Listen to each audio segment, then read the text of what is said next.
Hi, good afternoon everyone, and welcome to this week's construction clinic delivered by the ICCP.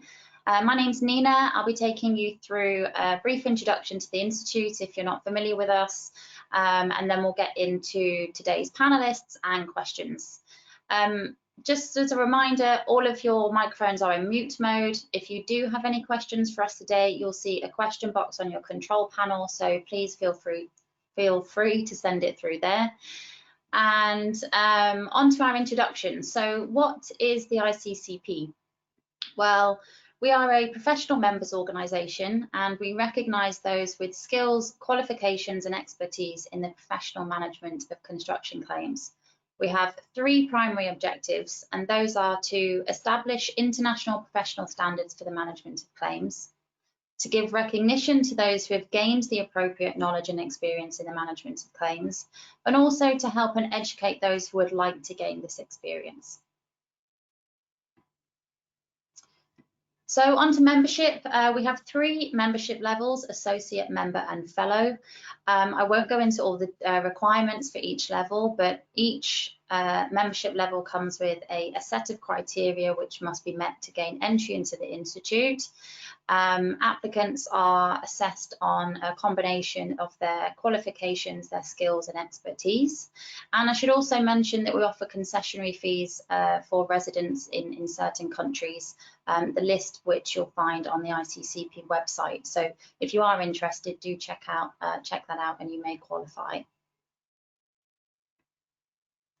If you'd like to learn more about the Institute itself, about membership or the benefits and the requirements for each level, take a look at our website. You can also contact me. My email's on screen for you there. We're happy to answer any questions and provide more information. Okay, so on to today's panelists. We're delighted to welcome back Paul Gibbons and Bill Bordill. Paul holds 24 years experience in the construction industry. His area of specialty is the JCT and NEC contracts, claims and delay. He's managing director at Decipher Consulting in the UK. And he's an accredited expert witness, and in addition to his many respected professional qualifications, he's also our ICCP president and fellow. With Paul today we have Bill. Bill has 35 years experience in construction and engineering. He's a quantum and dispute resolution expert. He's also a colleague of Paul's at Decipher Consulting in the UK. And in addition to his many respected professional qualifications, Bill is also a fellow of the ICCP and a member of our steering committee. So I'm now going to hand over to Paul, who's going to kick things off for us today. Thank you very much, Nina. Hello to you all and welcome to this webinar session run by the ICCP. Today we have one question in the inbox, which I'm going to go through initially. And unless there's any other questions which are coming in on the session, what we're then going to do is, between myself and Bill, is to talk about some do's and don'ts, some ideas that we need to understand around pre-contract and post-contract matters. So we thought it'd be a good idea just to review those with yourselves, so at least you're fully aware as to what we think good looks like in terms of pre-contract and post-contract operations. So, turning to the question, the question's come from Tahir Khan, and it's quite a long question, so I'll try and break it down, so just bear with me. So Tahir is suggesting that he's in a D&B contract, and the contractor's scope of work was to build 4 floors of a car park. And they encountered difficult site conditions which would appear to be the contractor's risk. And to solve this issue, the contractor was needed to excavate more than the anticipated depth within the tender. And by going deeper and to resolve the structural issues, they were forced to add additional floors to the car park. And the contractor represented this as a solution to the client, showing that the additional floors would also generate additional revenue for the client ultimately. The contractor, according to Tahir, has claimed for additional cost due to the additional floors and the excavation and many other items associated with the works. And the question that's asked is the contractor entitled to the additional costs? And if yes, how can these additional costs be proved in addition to the original scope that was carried out? And how does the contractor price for that additional work? So I'm not sure to hear what the terms of contract are with regards to this, because that isn't clear. But I'm going to give my view, and then Bill's going to give his points of view as well. It'd be interesting to see where we differ on this, or where we agree. So you make reference to the contractor's risk. Now, you also make reference to the employer's requirements. And I would be suggesting that if the employer's requirements are differing in terms of what you're experiencing on site now, in terms of the ground conditions that you have physically experienced, to those which you were expected to experience in relation to the ER's requirements, I would be potentially suggesting that there is a risk that you could not have ever accounted for, and therefore the employer's requirements, the specification in terms of the depth of foundations, could well be an additional entitlement for yourself. Now, you go on to state that you've obviously incurred some additional costs. And in terms of valuing that additional costs, I think what you've got to do is ensure that you have notified correctly that the employer's requirements or the additional excavation that you're finding is not to what you anticipated, and the reasons for. And then in terms of the quantification of it, there's a question here: do you omit the original bill of quants price and add back in the new price? I would suggest not, because I think here what you've got is you've got works of a similar nature in terms of the additional floors being built.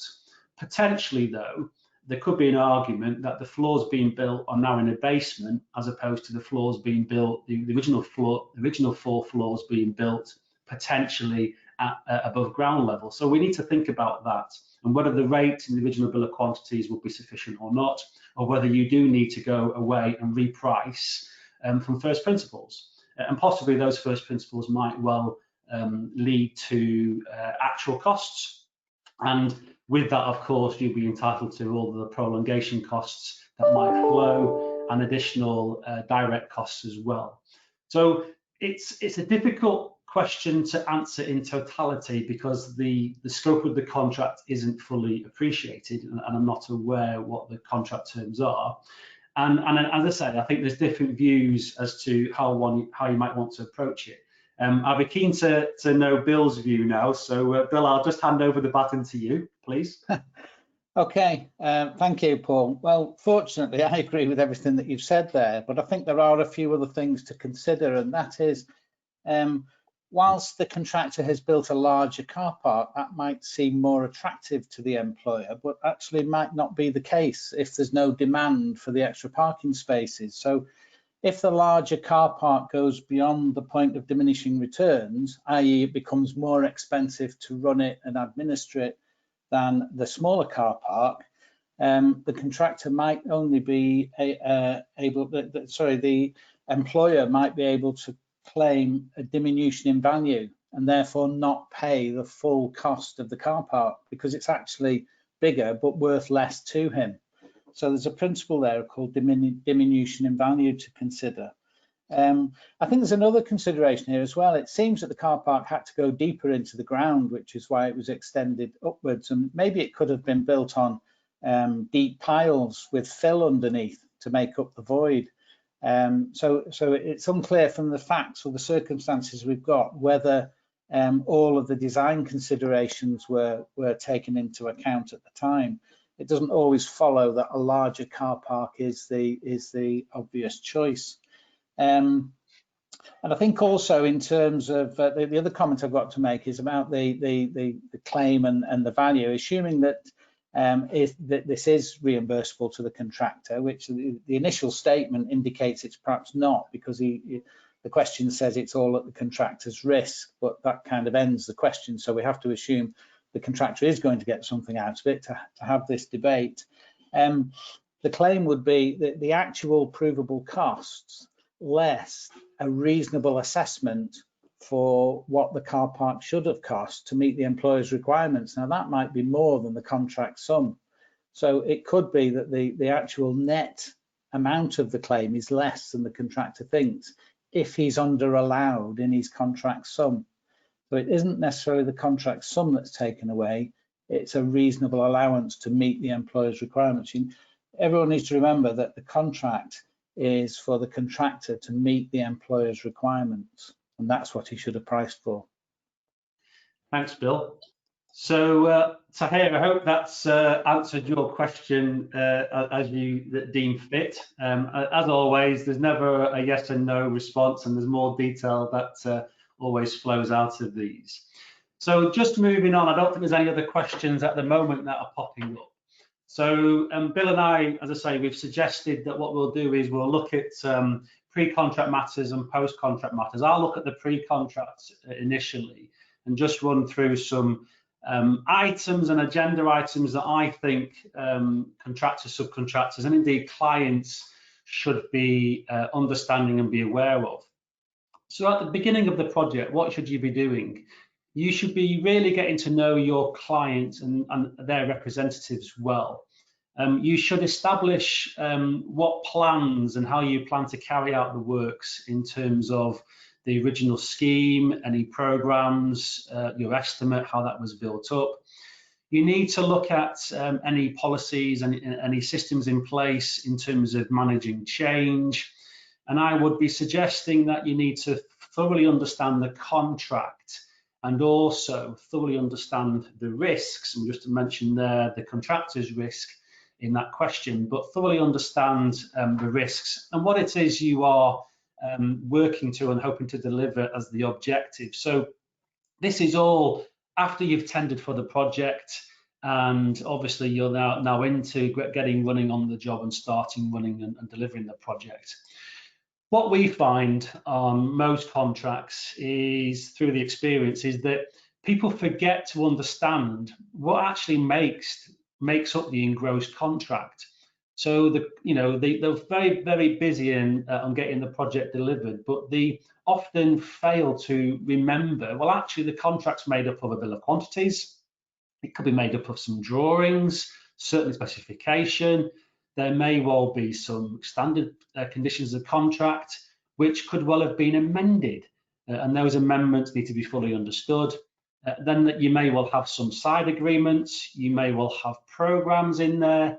All of these items need to be fully understood in terms of how you are going to be delivering that project and what your entitlements are under the project if you should be suffering any changes to either the performance, the quality, the cost, or the program of the project that you're working on. So really key that you understand what is the basis of your engrossed contract.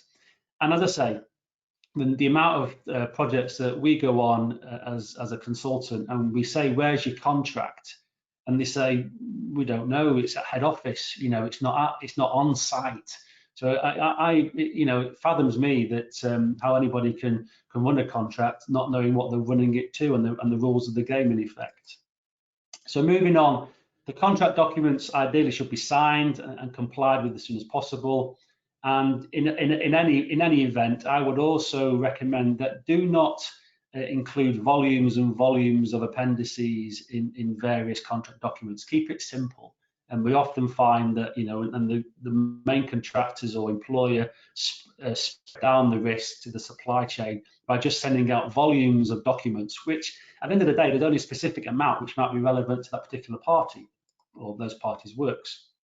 As I've said, have a controlled set of documents on site, and these should be kept clean, and there for reference and to be referenced in letters, entitlement letters, notifications. That's a particular clause that you need to be mindful of. We often find in contract documents that people think they're working to a standard form. Well, actually, the standard form clause has been amended with regards to notifications. It's also a good idea to build up a library of frequently used clauses, so that you know where they are and what the slight nuances to those clauses might be, if indeed there are any changes. Then moving on then to the program, the program itself, I mean, under the NEC, we all know that the program is the bedrock to that particular contract, and the sanction for not issuing a program is the withholding of 25% of the first application for payment. So programs need to represent the intentions of the parties at the time of the contract, and that needs to be evolving. You know, it will show the critical path, but in essence, it then needs to be updated on a regular basis.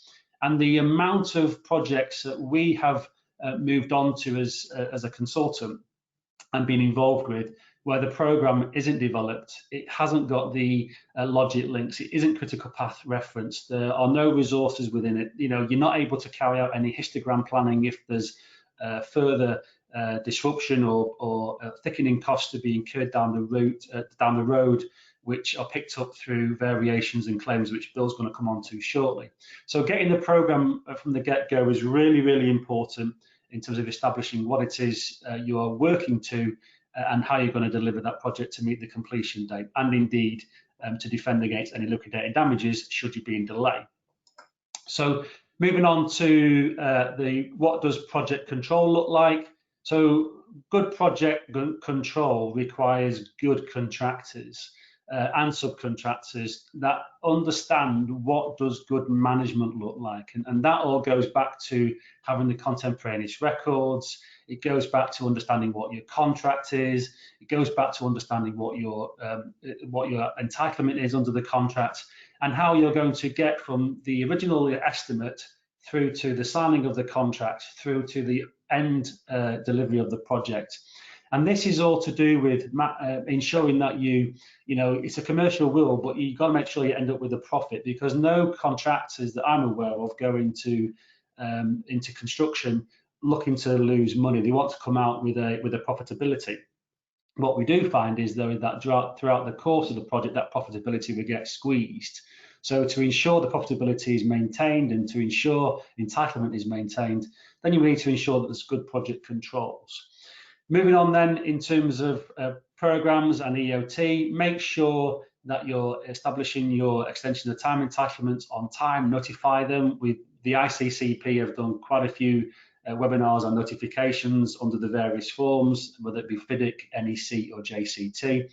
And obviously then what goes into that extension of time claim in terms of the cause, effect, substantiation and entitlement determination, should I say. So that, in essence, for me, gives you a bit of a whistle-stop tour around the pre-contract matters. And I'm just going to hand over to Bill now just to talk about some post-contract matters in terms of claims and variations. I'll just hand over to you, Bill. Okay, thank you, Paul. So I'd like to start with variations. And the opening comment is, do what it says in the contract. That's administer the variations properly. What we need to do is create files of records as we go through the project, because the records will provide evidence if you need that later on to settle your final account, or in fact to prospect any claims. So under the NEC contract, there are fairly stringent notification requirements in terms of compensation events. In fact, so stringent, they're actually a condition precedent. So without following the notification requirements, you're not entitled to make a claim for the variation. Make sure that you get instructions in writing. You need to create records. You need evidence of what you've been asked to do that's different from what you plan to do and therefore what you priced to do. If you don't get an instruction in writing, then confirm it in writing. A confirmation of verbal instruction under most forms of contract will count as a written instruction, if not dissented by the other party within 7 days. Now that covers the administration of the variation, but in terms of the pricing of the variation, again, follow the rules in the contract. They will prescribe how the variation should be priced, whether it's on a quote and acceptance basis, or whether it's measured rates and just a remeasure, or on a cost plus basis. It's really important to follow what the contract says at all times. You must also consider the time and cost impact of change and price that into your variation. Now, if you have a situation where you have a multitude of variations and you can't separate the true additional preliminaries costs, say, for example, you might not get those priced into the variation, then you will need to make a claim because you have an entitlement to recover that additional cost. So that would be a claim for loss and expense. So probably you're claiming for prolongation because of the additional time. So you've got two claims there, which are loss and expense and extension of time. Now, the word claim is quite an emotive word, and most people try to shy away from it, but consider it as just the rightful recovery of your entitlement under the contract. Generally, the client or the employer will have decided which form of contract, and therefore decided the book of rules that you have to play this construction game to. Therefore, it's important to stick to those rules and don't necessarily see that you're trying to claim extra money. What you're trying to do is recover what your entitlement is. So it's a mindset thing, and by changing your mindset, you will change the mindset of the receiving party, and they'll become more receptive to the claim for your entitlement that you're about to make.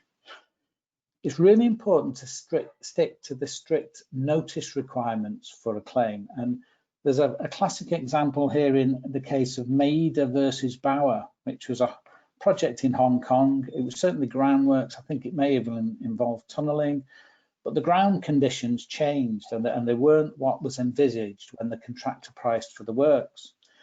The contractor priced this as a variation and was paid as a variation throughout the running of the project. But at the end of the contract, the employer decided that it actually wasn't a variation because he'd never issued an instruction and they hadn't changed their requirements. So now the contractor was required to submit a claim, but he hadn't submitted a notice that he was going to submit a claim, and therefore he was under the strict notice requirements of the contract out of time. So it's really important to either understand whether you have a claim or you don't have a claim from the outset. And if you're unsure, then issue a notice for a variation and a notice for a claim. It's better to have two notices on the table than no notices on the table, because where there are strict notice requirements and you don't have a notice on the table, then you won't have an entitlement to recover any additional monies. I think it's also important to talk about professionalizing your claim or professionalizing your recovery of entitlement. So I would always present a claim in two documents. File 1 is the cause and effect narrative, that's your story, and file 2 is your evidence file.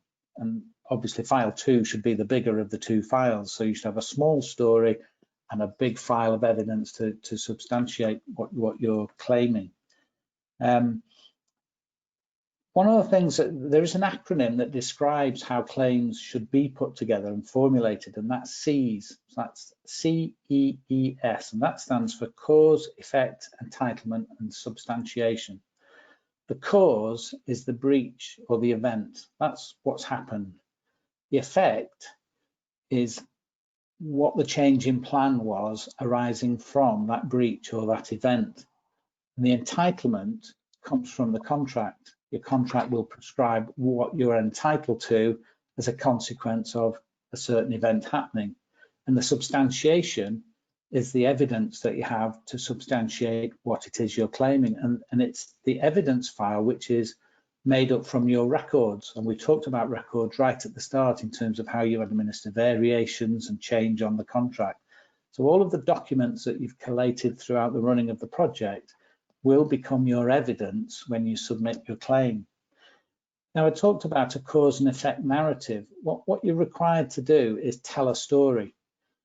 So you need to set out very clearly what you should have done, what you planned to do, then talk about what you actually did, then explain why what you did was different from what you planned to do, and then explain what the impact of that change is, whether it be time or cost, or both time and cost. And it's really important to separate an extension of time from a loss and expense claim. They are two separate claims. Sometimes you will get time and money. Sometimes you will only get time. Sometimes you might only get money if you've got prolongation of certain prelims within a project, but actually the overall project hasn't been delayed. So it really is important to separate time and money and have two separate claims for both extension of time and loss and expense. Now that ends, Paul, what I have to say on claims. Is there anything else that you'd like to add to that?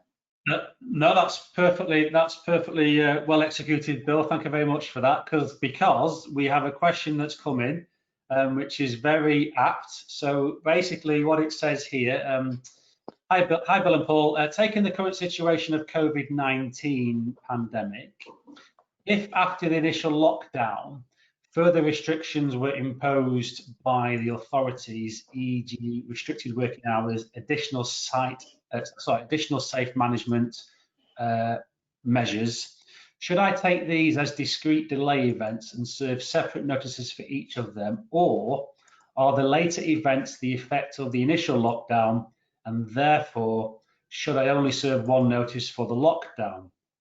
So my view on this is, and again, it'd be interesting to see what Bill's view on this is, but my view is that we've obviously been advising clients on what notices had to go in as a result of the initial COVID-19 impact. So whether that be getting materials out of countries, whether that's getting labour from different countries based around the world, whether that is getting the sites up and working, or shutting the site down for health and safety perspective. And I think if you were to look at your notice requirement, what it says is that you need to notify what you think are the reasonable effects of the COVID-19 situation. Now, we also know that as we go through this pandemic and we come out the other side, then there was obviously going to be vaccines coming on the market, and the effects of COVID-19 will possibly be different moving forward in a different world. Therefore, I would suggest the effects of dealing with COVID-19 in a few weeks, in a few months' time, may well be different to the initial effects that were originally notified or you've been notifying on.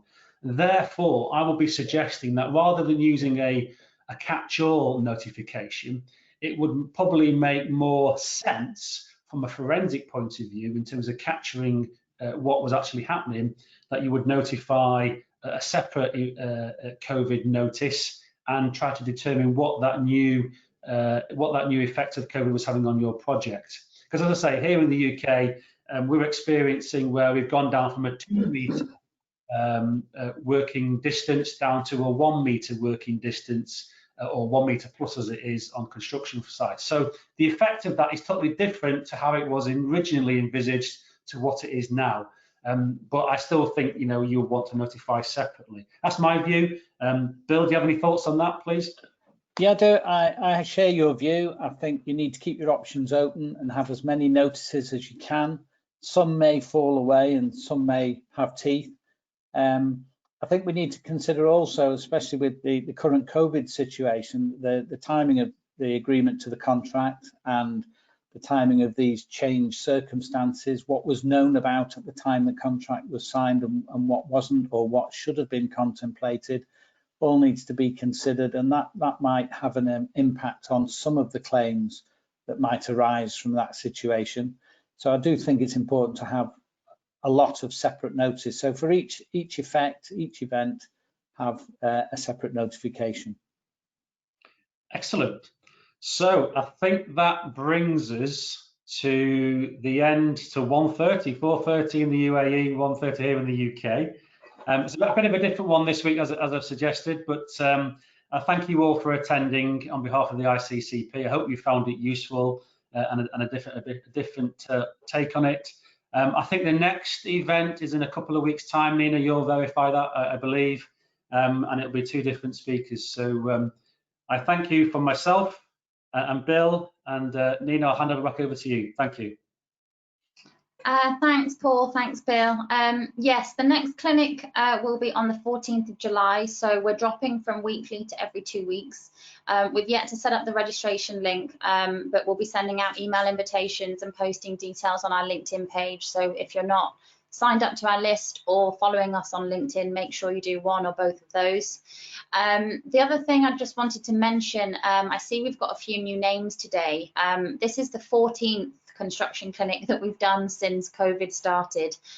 There's tons of useful content in these sessions, and we've put them all on our YouTube channel in a playlist. So again, subscribe to our YouTube channel and you'll have all that content to go back through. There's also the series of 6 public webinars which we ran last year. Those were hour-long sessions, and again, tons of technical content delivered by the steering committee. So have a look through that if you have some time, and we hope to see you again on the 14th. Thanks everybody, and have a good afternoon. Thank you. Bye-bye now. Bye-bye. Bye-bye. Bye.